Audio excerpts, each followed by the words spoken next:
Leaks about the colors we might see on the iPhone 17 series have already begun to spread. The official launch date is coming up in about a month.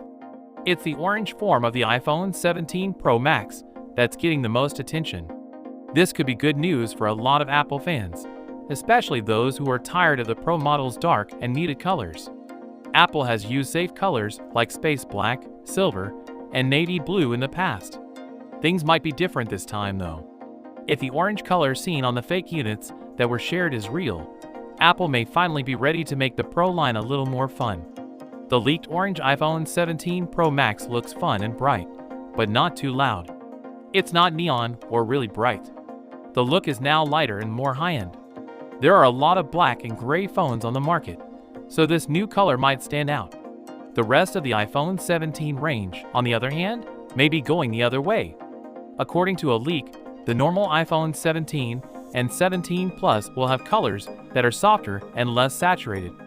Green, blue, and maybe even pink could be washed out. If you like the iPhone 16's bright colors, like the teal or yellow ones, this might feel like going backwards.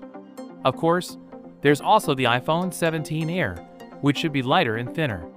Leaks of this model show colors that are even less vivid. People who like their phones to have a little personality might not like these colors. In the past few years, a yellow iPhone 14 was one of the most popular colors. It was bright, happy, and different from the norm. Sadly, the yellow got less intense in the iPhone 15 and went away totally in the iPhone 16Q. So with that being said, let me know your thoughts in the comment below. If you are new here, please subscribe. Peace out.